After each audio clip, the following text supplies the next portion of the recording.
Hello everyone, welcome to my channel. My name is Alec and today we are going to make a super simple name decal sticker using the Cricut machine. A lot of people ask me on TikTok, how do you start with Cricut? Well, this is the first project I recommend for absolute beginners. A name decal that you can use on tumblers, laptops, or notebooks. Let's go and make a simple decal sticker using the Cricut machine.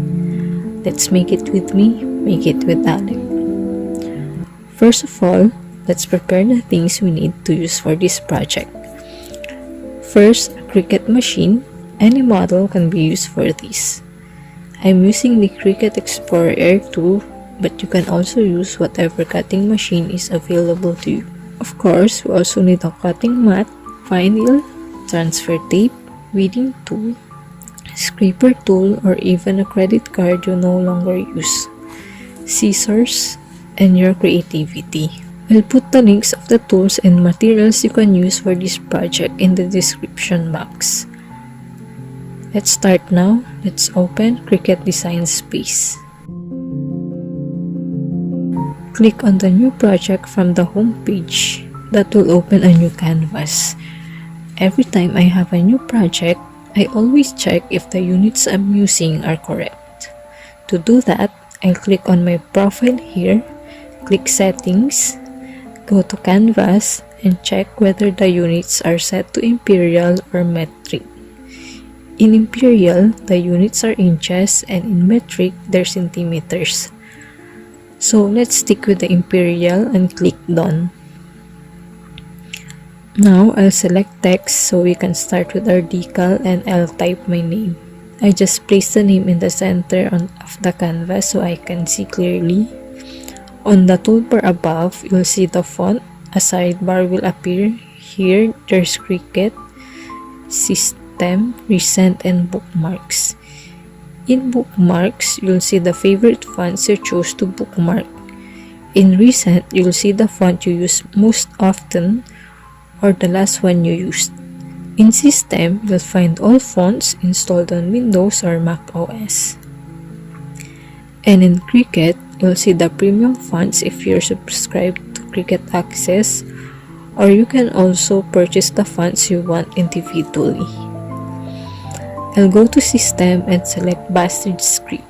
I chose this font because it has glyphs that can be used with ornaments like hearts. To use the glyphs of this font, go to Start menu and search for Character Map. There, let's just look for Bastard Script here. You can choose characters, just scroll, and I look for the S with the heart at the end. I'll click Select and copy. Back to Design Space, I'll double click the text, highlight the letter S, and press Ctrl-V to paste the character I copied from the character map. Next step, we must not skip this. I'll just copy the text, Ctrl-C and Ctrl-V. I'll make a copy of this so I can demonstrate what effect the next step will do. I'll select the first text, go to Combine, and click Unite. As you can see, I'll just zoom in. Let's change the font color to a lighter one so you can see. As you can see, there are lines here in our original text, but in the united text, there are no lines anymore. That means it's now a single element. If you proceed to cut, what will happen is in the original text, the letters will be separate elements. For example, the letter A here will be separate, the letter L here, and so on with the next letters. So I'll also select this and Ctrl-V. Let's go to Weld. I'll click Weld. The result of Weld and Unite is the same, but there's a major difference. With Weld, the effect of combining your text becomes permanent. Unlike with Unite, if you click the arrow here, the text is still there and you can see it's editable. Even if you save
and hide all contours. One trick I learned from doing a lot of projects like this is to color code the objects based on the actual materials being used. The vinyl I'll use now is blue-green for the text and white for the offset. I'll just click the text and change it to blue-green. I'll look for it here under Advanced. I'll do the same for the other one. I'll just move the second text to maximize the materials and place it closer.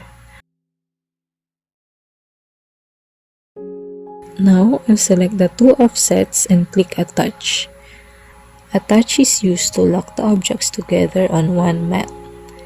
Then I'll select the two texts, the result of Unite and the original text we made earlier. And I'll click Attach. Now we have two objects. That means we'll have two mats. I'll click Make. Now two mats appear, one white and one blue-green. You can see here the result of Attach earlier. They're now one object. Now I'll show you what I usually do to finish the project faster. I'll make it so that there's only one loading of the cutting mat. What I'll do is move the text from the second mat over to the first mat. There, if we check, the white vinyl is up to 5 inches. So the white InDesign space should also be only up to 5 inches. Then for the blue-green, I'll adjust it to just a little below 5 inches. We'll also use the brayer tool so it sticks properly. There, the placement looks good. Click Continue and it will prompt to connect the machine. You can connect through Bluetooth or USB and click Continue once the connection is successful. Then you'll select the material. The one I often use here is hot or cold activated color changing vinyl. Since I've already done many projects, I already know the settings for the material I have available. But you should always do a test cut, especially when using new materials. Before finalizing the project, I'll just load the mat into the machine and click Load. Then the cut button will blink. Next is the cut. Let's also press that.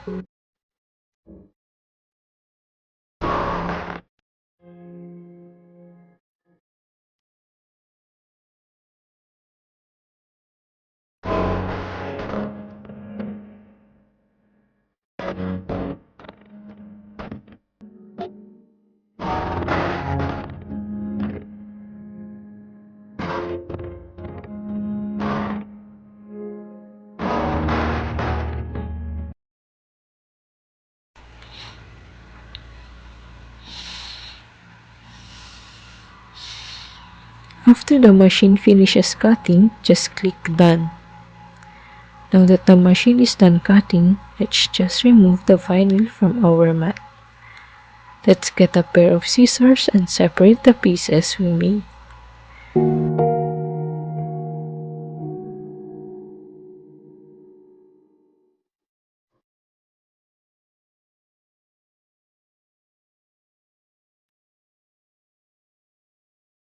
The tool I use for weeding vinyl is this weeding pen. It's better to use it for smaller details. When I remove vinyl, I start with the corners and pull out the outer part of the excess vinyl.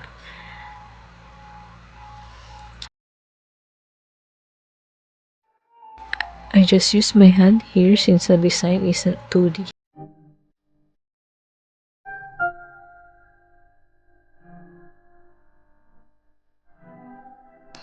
Next, let's do the white vinyl. Same process as well. Now we're ready to layer.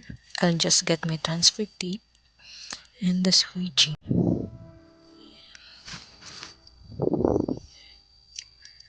The transfer tape I cut is just a little bigger. compared to the actual text. I'll use the squeegee to press down. The vinyl so it sticks better to the transfer tape. The transfer tape I cut is just a little bigger compared to the actual text. I'll use the squeegee to press down the vinyl so it sticks better to the transfer tape. And I'll also flip it over to make sure the vinyl really transfers on the transfer tape and comes off the backing more easily. Then I'll slowly peel it off. If the vinyl doesn't stick well to the transfer tape, I'll use the scraper tool again.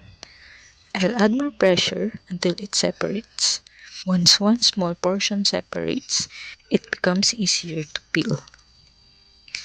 I'll take the white vinyl and layer the blue-green vinyl on top of it. And before sticking it down, I just make sure that the text is centered on the white part so it looks nicer. I have a cradle here. This is where I place the tumblers where I'll put the decals. And I have a tumbler without stickers yet. I'll just place the tumbler on the cradle and find where I'll position it. To make the decal stick longer to the tumbler, it's better to clean the tumbler first before applying.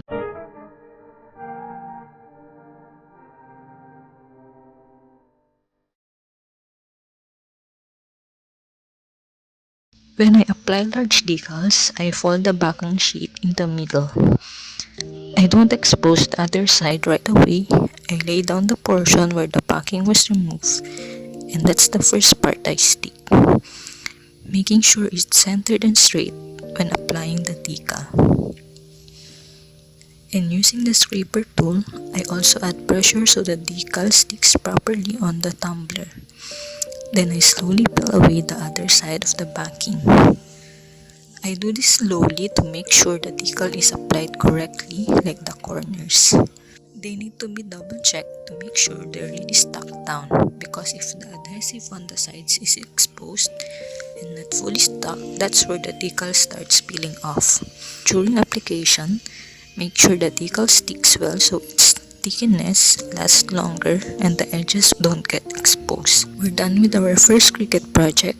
Don't forget to subscribe so you won't miss my upcoming Cricut tutorials. If you also want to learn how to make a cake topper, I have a video for that too. Thank you for watching.